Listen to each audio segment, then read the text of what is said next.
नमस्कार दोस्तों, कैसे हैं।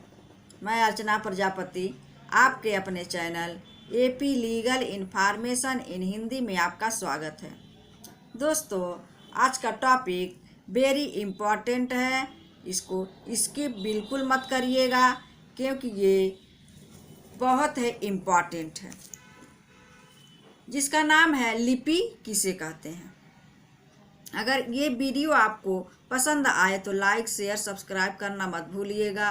ऑल बटन दबाइएगा ताकि कोई भी वीडियो हम डालें आप तक सबसे पहले पहुंचता रहे और आप लाभ लेते रहें। दोस्तों, लिपि किसे कहते हैं। लिपि का शाब्दिक अर्थ होता है लिखित या चित्रण करना। लिखित या चित्रण करना। लिपि या लेखन प्रणाली का अर्थ होता है किसी भी भाषा का लिखावट या लिखने का ढंग। ध्वनियों के लिखने के लिए जिन चिन्हों का प्रयोग होता है उसे ही हम लिपि कहते हैं। लिपि और भाषा दो अलग अलग चीज़ें होती हैं। भाषा वो चीज़ होती है जो बोला जाता है, और लिपि लिखने को तो उसे किसी भी लिपि में लिख सकते हैं उस भाषा को। भारत में लिपि का उद्भव और विकास। भारत में जो है देखेंगे हम लिपि का उद्भव और विकास कब से हुआ। भारत में लिपि का प्रवेश समय ईसा पूर्व 10वीं सदी या उससे भी पूर्व स्थिर किया जा सकता है। अशोक के शिला स्तंभ अभिलेखों से स्पष्ट होता है कि ईसा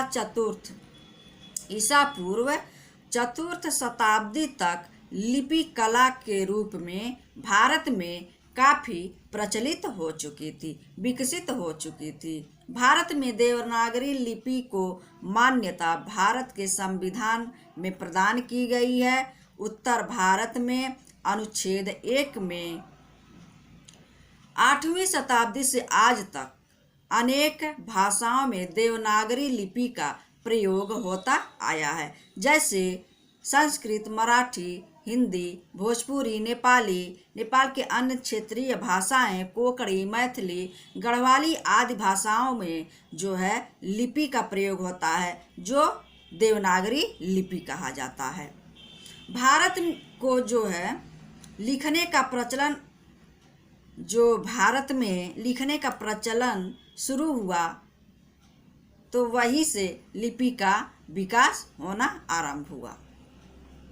जैसे भारत में इसे सुमेरियन, बेबीलोनियम और यूनानी लोगों ने सीखा लिपि को, देवनागरी लिपि को। प्राचीन काल में ब्राह्मी और देवनागरी लिपि का प्रचलन था, और ब्राह्मी और देवनागरी लिपि दुनिया भर में अन्य लिपियों का निर्माण किया। ब्राह्मी और देवनागरी लिपि जो है दुनिया भर की अन्य लिपियों का जन्मदाता है, वहीं से अन्य लिपियों का जन्म हुआ। ब्राह्मी लिपि जो है संसार की सबसे प्राचीन लिपि मानी जाती है।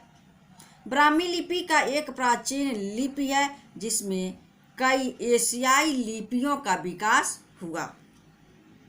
सम्राट अशोक ने भी इस लिपि का लिखा अपने स्तंभ पर लिखवाया। सम्राट अशोक जो थे इस लिपि को अपनाया था, और सम्राट अशोक ने ब्राह्मी लिपि को धम्म लिपि नाम दिया था। ब्राह्मी लिपि को देवनागरी लिपि से भी जाना जाता है और यह प्राचीन माना जाता है। ब्राह्मी लिपि को देवनागरी लिपि से भी ज़्यादा प्राचीन माना जाता है। कहा जाता है कि यह प्राचीन सिंधु सरस्वती लिपि से निकली हुई लिपि है। प्राचीन भारत की दो लिपियों में खरोष्टी दाएं से बाएं लिखी जाती थी। जो प्राचीन भारत में जो लिपि थी, जो खरोष्टी नाम की लिपि थी, वह था दाएं से बाएं लिखना और लिखी जाती, और ब्राह्मी जो है वह बाएं से दाएं लिखी जाती है। ब्राह्मी संस्कृत भाषा है जिसका उद्भव ब्रह्मा द्वारा अभियुग आरंभिक युग माना जाता है। ब्राह्मी लिपि प्राचीनतम लिपियों में से एक है। देवनागरी एक भारतीय लिपि है जिसमें अनेक भारतीय भाषाएं तथा कई विदेशी भाषाएं लिखी जाती है, जैसे संस्कृत, पाली, हिंदी, मराठी, कोंकणी, सिंधी, कश्मीरी, हरियाणवी, डोगरी और नेपाल भाषा, गढ़वाली, बोडो आदि अनेक प्रकार की भाषाएं जो लिखी जाती हैं, स्थानीय बोलियां लिखी जाती हैं, वो देवनागरी लिपि में लिखी जाती हैं। दक्षिण एशिया की 170 से अधिक भाषाओं को लिखने के लिए जो प्रयुक्त हो रही है वह है देवनागरी लिपि। देवनागरी लिपि जो है बाएं से दाएं लिखी जाती है। तो ये जानकारी आपको कैसा लगा हमें कमेंट बॉक्स में कमेंट जरूर करिएगा।